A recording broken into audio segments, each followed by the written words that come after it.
Anong pipiliin mo? iPhone or your best friend? Best friend. Aww. Ikaw tatanungin ko, ma'am. Anong pipiliin mo? iPhone or your best friend? Legit na, di? Tignan mo.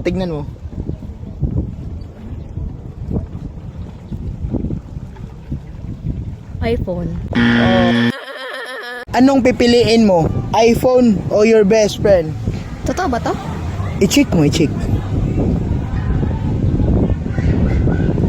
Uy, iPhone. So, anong pipiliin mo? iPhone. Bakit? Kasi inagaw niya yung ex ko dati. Oh.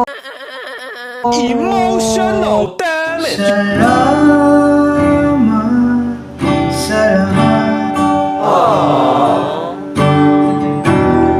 Sa konting panahon. Anong pipiliin mo? iPhone plus 100,000 or your friend? iPhone at 100,000.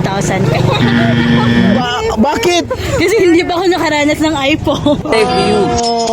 Anong pipiliin mo? 100,000 or your classmate? Classmate po. Bakit? Kasi siya po ang dahilan dahil hindi ako nababagsak sa exam. Dahil dyan, meron kayong tag 1,000 at 1,000. Anong masasabi mo? Thank you, kuya. Thank you, kuya. Welcome. Anong pipiliin mo? 100,000 plus iPhone or your friend? Pasensya. Pwede ba tumingin? Oh, sure.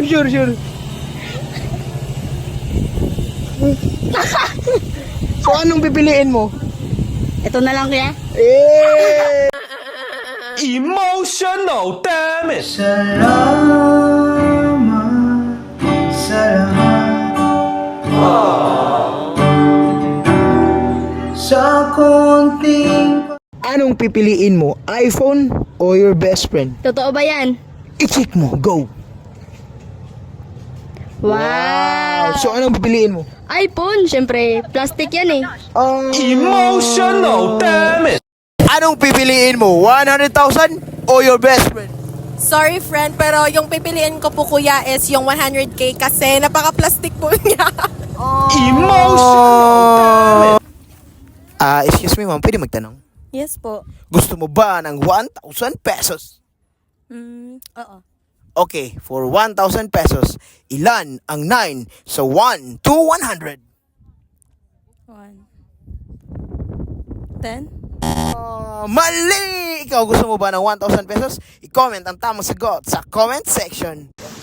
Excuse me, mga bata, pwede magtanong? Sige lang yan. Gusto nyo ba ng 1,000 pesos? Okay, for 1,000 pesos, 1 million minus 1. 999 pesos. Mali! Kayo! 900,000. Mali! Ikaw! 999 pesos. Mali! 969 pesos. Mali! 979. Walang tama sa inyo! Kayo, gusto nyo ba ng 1,000 pesos? I-comment ang tamang sagot sa comment section.